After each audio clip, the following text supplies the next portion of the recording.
South America के एक important country Peru में चाइना ने एंट्री मार दी है। यूएस के बैकयार्ड में एक बहुत बड़ा इकदाम किया है जिसने यूएस के स्ट्रेटेजिक थिंकर्स को परेशान कर दिया है। आज की इस वीडियो में हम देखेंगे चाइना का ये इकदाम, इसकी सिग्निफिकेंस और यूएस एक्सपर्ट्स चाइना के इस इकदाम के बारे में क्या बात कर रहे हैं। चाइना ने किस तरह अपने बीआरआई को साउथ अमेरिका तक एक्सपैंड कर दिया है।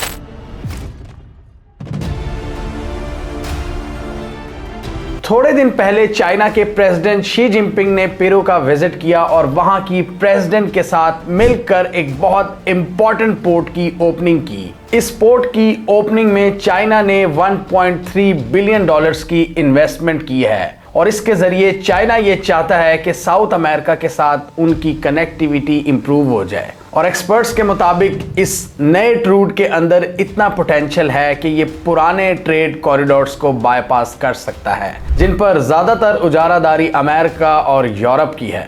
ये एक मैसिव डीप सी पोर्ट है पेरू के शहर चांके में, चांके पोर्ट, जो कि पेरू के कैपिटल लिमा से तकरीबन 48 मील्स की दूरी पर है। पैसिफिक ओशन की तरफ से चाइना इसको साउथ अमेरिका का दरवाजा बनाना चाहता है। इस पोर्ट की ओपनिंग के लिए शी जिनपिंग खुद पेरू में मौजूद थे और इससे जाहिर होता है कि चाइना कितना सीरियस ले रहा है इस प्रोजेक्ट को। आखिर क्या है दिलचस्पी चाइना की, क्या हैं चाइना के ऑब्जेक्टिव्स, जिसकी वजह से चाइना ने हजारों मील दूर एक पोर्ट का इफ्तिताह किया है और पैसिफिक ओशन के जरिए एक नया लिंक बनाया है। इस डीप सी पोर्ट की बर्ड्स की तादाद 15 है, जो बड़े पैमाने पर ट्रेड को केटर कर सकती है। और ये पोर्ट चाइना के 21st century maritime silk road के विजन की एक इंपॉर्टेंट कड़ी है, जिसके जरिए China ancient maritime silk routes को दोबारा रिवाइव करना चाहता है। शी जिनपिंग ने इसकी इनॉग्रेशन तकरीब में खिताब करते हुए कहा कि चाणक्य प्रोजेक्ट 4.5 बिलियन डॉलर्स के एनुअल रेवेन्यूज जनरेट करेगा और इसकी वजह से 8,000 डायरेक्ट जॉब्स पैदा होंगी। इस प्रोजेक्ट की वजह से चाइना और पेरू के दरमियान जो लॉजिस्टिकल कॉस्ट थी ट्रेड में, वो 20% तक कम हो जाएगी। चाइना इस पोर्ट को बहुत अहमियत की निगाह से देख रहा है साउथ अमेरिका के अंदर, जो साउथ अमेरिका और एशिया को कनेक्ट करने में एक अहम किरदार अदा करेगी और चाइना की टोटल ट्रेड वॉल्यूम को बढ़ाने में मदद करेगी। चाइना की जो डिमांड है साउथ अमेरिका से मेटल्स और एग्रीकल्चरल गुड्स के हवाले से, वो बढ़ती जा रही है, क्योंकि चाइना के अंदर भी कंजम्पशन बहुत ज़्यादा है आबादी की वजह से। तो इन चीज़ों को चाइना ने हासिल करना था साउथ अमेरिका से और इसके साथ ही चाइना इंपोर्ट्स के साथ साथ अपनी एक्सपोर्ट में भी इजाफा करेगा। वो इन ममालिक के साथ फ्री ट्रेड एग्रीमेंट्स भी कर रहा है। अब ना सिर्फ पेरू, ये जो पोर्ट है चाइना को साउथ अमेरिका के दूसरे कंट्रीज के साथ भी कनेक्ट करेगी, जैसा कि ब्राज़ील, चिले, एक्वाडोर, कोलंबिया। इस हवाले से ट्रेड का आगाज ऑलरेडी हो चुका है और पेरू ने चाइना में अपने रवायती फ्रूट्स एक्सपोर्ट कर दिए हैं। और इसके साथ ही साउथ अमेरिका में जो सबसे बड़ी मार्केट है ब्राज़ील, चाइना उसके साथ भी बड़ी इजीली कनेक्ट कर लेगा और यहाँ पर 3.5 बिलियन डॉलर्स की लागत से एक रेलवे प्रोजेक्ट पर काम हो रहा है, जो इस पोर्ट को कनेक्ट करेगा ब्राज़ील की मंडियों से, जो ब्राज़ीलियन प्रोडक्ट्स को लेकर आएगी इस पोर्ट तक। यहाँ से चाइना ब्राज़ील से सोयाबीन्स और रॉ आयरन हासिल करेगा। और इसके साथ ही साउथ अमेरिका का जो एक और बहुत इंपॉर्टेंट कंट्री है चिली, वहां से कॉपर की ट्रेड चाइना के लिए आसान हो जाएगी। ये डीप सी पोर्ट होने की वजह से बड़ी बड़ी कश्तियों को अकोमोडेट करेगी, जिसकी वजह से ओवरऑल शिपिंग टाइम 35 से 23 दिनों तक महदूद हो जाएगा, जो पैसिफिक ओशन का इतना लंबा डिस्टेंस है। और जैसे हमने पहले डिस्कस किया कि चाइना इंपोर्ट्स के साथ साथ अपनी एक्सपोर्ट्स में भी इजाफा करेगा साउथ अमेरिका के अंदर, जो अमेरिका के लिए एक बुरी खबर है। एक तरफ हम देख रहे हैं कि डोनाल्ड ट्रंप पूरी दुनिया पर टैरिफ्स बढ़ाने की बातें कर रहे हैं, मैक्सिको और कनाडा से उनकी बातचीत चल रही है। इसके अलावा चाइना को उन्होंने कहा है कि 60 से 100% तक टैरिफ्स में इजाफा किया जाएगा।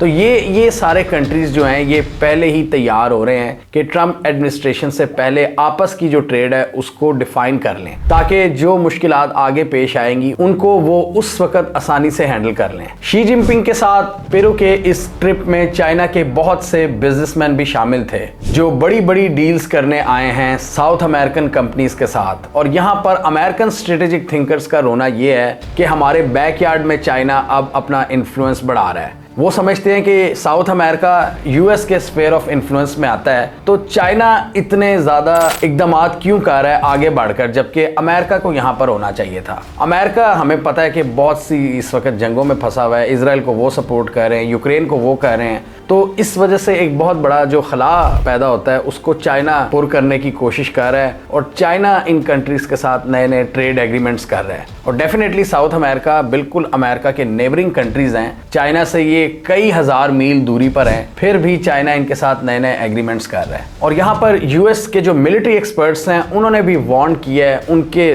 डेफिनेटली अपने खदशात हैं इस हवाले से, उनके अपने तहफ़्फ़ुज़ात हैं, और उनके मुताबिक चाइना यहाँ पर अपनी मिलिट्री प्रेजेंस भी बढ़ा सकता है फ्यूचर में, क्योंकि ये एक डीप सी पोर्ट है, बड़ी कश्तियाँ यहाँ पर लंगर अंदाज हो सकती हैं, तो यहाँ पर चाइना की नेवल वॉरशिप्स, डिस्ट्रॉयर्स भी यहाँ तक आ सकते हैं उनके ख्याल में। और यूएस के एक रिटायर्ड जनरल के मुताबिक यहाँ चाइना इंटेलिजेंस गैदरिंग का काम भी कर सकता है, क्योंकि इस एरिया में, पैसिफिक ओशन के पूरे एरिया में यूएस की बहुत ज़्यादा प्रेजेंस है, तो उसको चाइना काउंटर कर सकता है। जैसे साउथ चाइना सी में अमेरिका आकर बैठा हुआ है चाइना के बैकयार्ड में, तो अब उनको डर है कि हमारे बैकयार्ड में चाइना आकर बैठ जाएगा। चाइना के अभी ऐसे कोई एम्बिशंस नहीं है, चाइना के अभी ट्रेड एम्बिशंस हैं। क्या वो उसको मिलिट्री एम्बिशंस में कन्वर्ट कर सकता है, ये तो वक्त ही बताएगा। लेकिन अमेरिकन स्ट्रेटेजिक थिंकर्स के ख्याल में चाइना अपना मिलिट्री असर रसूख बढ़ा सकता है। डीप सी पोर्ट में आपको सबसे बड़ा एडवांटेज यही होता है कि जो बड़ी कश्ती है वो डायरेक्टली पोर्ट पर लंगर अंदाज हो सकती है और वहाँ से ही सामान को ऑफलोड किया जा सकता है। इसमें बीच वाले स्टेप्स की ज़रूरत नहीं पड़ती कि पहले आप छोटी कश्तियों में सामान को लोड करो और फिर आगे लेकर जाओ, तो इसलिए डीप सी पोर्ट्स आपकी ट्रेड टाइम को बहुत ज़्यादा कम कर देती हैं, और पाकिस्तान में गवादर भी एक डीप सी पोर्ट है। चाइना और यूएस की जो कोल्ड वॉर है, जिसको आप बिग पावर कंपटीशन भी कहते हैं, उसमें दो बड़े मसले हैं, एक तो इकोनॉमी का और दूसरा मिलिट्री का। इकोनॉमी की बात करें तो चाइना ट्रेड में बहुत से मुल्कों का सबसे बड़ा ट्रेडिंग पार्टनर बन चुका है ऑलरेडी। एक तो ये यूएस को चीज़ तंग कर रही है, सबसे बड़ा दुनिया का एक्सपोर्टर है। दूसरी यहाँ पर चीज़ इनको तंग कर रही है कि चाइना इन एम्बिशंस के बहाने अपना ओवरऑल इन्फ्लुएंस, स्ट्रेटेजिक इन्फ्लुएंस बढ़ा रहा है, यानी मिलिट्री प्रेजेंस, इंटेलिजेंस प्रेजेंस, और अपनी रिसर्च से रिलेटेड एक्टिविटीज़ वो ज़्यादा कर रहा है। तो रिसर्च आपकी किसी भी फील्ड में आप कर सकते हो अगर आपकी प्रेजेंस हो उस एरिया में, तो ये उनको सबसे बड़ा ख़तरा है चाइना से। चाइना कहता है कि यहाँ पे हमारे कोई जियोपॉलिटिकल एम्बिशंस नहीं है, हमने सिर्फ ट्रेड को एक्सपैंड करना है। लेकिन डेफिनेटली अमेरिका के स्ट्रेटेजिक थिंकर्स इस मूव को शक की निगाह से देख रहे हैं, और ये एक बहुत स्मार्ट मूव है चाइना का कि डोनाल्ड ट्रंप के आने से पहले ही उन्होंने ये मूव खेला है, साउथ अमेरिका के अंदर आकर एग्रीमेंट किया है। ट्रंप ने तो अपनी पॉलिसी क्लियरली बता दी है पूरी दुनिया को कि वो अमेरिका को पहले देखेंगे और टैरिफ्स और ड्यूटीज़ में इजाफा करेंगे, चाहे वो उनके दोस्त ममालिक की क्यों ना हो। तो इस वजह से जहाँ पर चैलेंजेस पैदा होते हैं बहुत से ममालिक के लिए, वहाँ पर अपॉर्चुनिटीज़ भी पैदा होती हैं। तो पेरू इस वक्त अपनी तरफ से एक राइट डिसीजन ले रहा है कि चाइना के साथ पार्टनरशिप की जाए, और इसके साथ ही कई और कंट्रीज़ की भी इंटीग्रेशन हो जाएगी इस प्रोजेक्ट में। और इस प्रोजेक्ट के साथ ही चाइना एक नए ट्रेड रूट को एक्सप्लॉइट करेगा और नॉर्थ अमेरिका को टोटली बाईपास कर देगा, जिस पर अमेरिका और यूरोप की डोमिनेंस रही है हिस्टोरिकली। अमेरिकन एक्सपर्ट्स का ये भी कहना है कि ये अमेरिका की एक बहुत बड़ी नाकामी है कि हमने इतने अरसे तक साउथ अमेरिका को इग्नोर किए रखा, और उसकी वजह से चाइना अब इस रीजन में एंटर हो रहा है, और कल को वो पॉसिबली यहाँ पर अपनी मिलिट्री प्रेजेंस भी बढ़ा सकता है। यानी चाइना के पास बहाना होगा टिट फॉर टैट एक्शन का। आप साउथ चाइना सी में हो, मैं सदर्न पैसिफिक ओशन में हूँ, और इसके साथ ही जो साउथ अमेरिका के लीडर्स हैं उनमें भी काफ़ी ज़्यादा एक्साइटमेंट पाई जा रही है इस प्रोजेक्ट के हवाले से, क्योंकि उनको एक नया ट्रेड रूट मिलेगा एशियन मंडियों तक पहुँचने के लिए। यानी आप कह सकते हैं कि एशिया और साउथ अमेरिका के दरमियान एक नया रास्ता बनाया गया है चाइना की तरफ से, जो पेरू में पोर्ट ये खोली गई है, जो एक डीप सी पोर्ट है और बड़े वॉल्यूम में ट्रेड को केटर कर सकती है। ये डेफिनेटली अमेरिका के स्ट्रेटेजिक थिंकर्स के लिए एक बुरी खबर है। इससे जाहिर होता है कि चाइना इनको हर मैदान में मात देने की तैयारी कर रहा है, और साउथ अमेरिका में यूएस का इमेज एक हारे हुए प्लेयर के तौर पर इमर्ज होगा, क्योंकि चाइना ने क्लियरली ऐलान कर दिया है कि ये प्रोजेक्ट भी हमारे बेल्ट एंड रोड इनिशिएटिव का हिस्सा है। BRI को चाइना कहीं भी लेके जा सकता है। BRI सिर्फ ईस्ट एशिया और सेंट्रल एशिया को कनेक्ट नहीं करता, बल्कि इसकी पहुंच मैरीटाइम सिल्क रूट के जरिए साउथ अमेरिका तक भी है।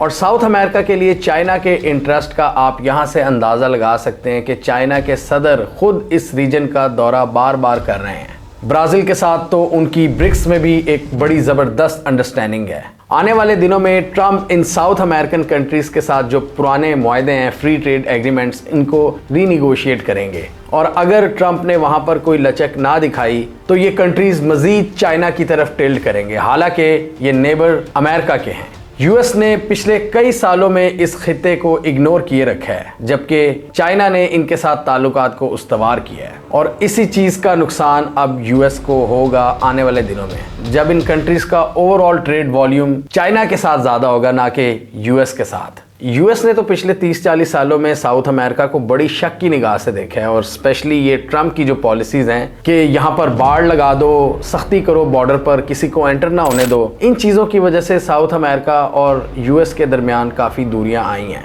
यूएस के इतने ज़्यादा मसाइल थे कि उन्होंने ट्रेड और स्ट्रेटेजिक ताल्लुकात पर बात करने के बजाय उनसे क्या बात की, इल्लीगल माइग्रेशन और ड्रग्स की। और जब ट्रंप जैसा बंदा सदर बनने जा रहा है तो आप खुद सोचें साउथ अमेरिका के साथ मज़ीद कितनी सख्तियां करेगा अमेरिका बहादुर। इसकी वजह से बहुत ज़्यादा चांसेस हैं कि ये सारे मुल्क चाइना के साथ अपने रिलेशंस को मज़ीद मजबूत करेंगे। हमें कमेंट सेक्शन में बताइए आपके ख्याल में चाइना की इतनी बड़ी एंट्री जो हुई है साउथ अमेरिका में, ट्रेड के अलावा चाइना इस एरिया में अपना स्ट्रेटेजिक इन्फ्लुएंस भी बढ़ाएगा या नहीं? यूएस के साथ चाइना की जियोपॉलिटिकल टेंशंस बढ़ेंगी इस इकदाम की वजह से, या यूएस के इग्नोरेंस की वजह से चाइना और साउथ अमेरिका एक मिसाली दौर में एंटर होने जा रहे हैं? कमेंट कीजिए। इसके अलावा हमारा यूट्यूब चैनल सब्सक्राइब करना, साथ ही वो बेल आइकॉन भी दबाना, ताकि वो स्टोरीज दुनिया भर से पाकिस्तान से जिनकी मेन स्ट्रीम मीडिया पर प्रॉपर कवरेज नहीं होती, हमारे प्लेटफॉर्म के थ्रू आप तक टाइम पर पहुंच जाएं।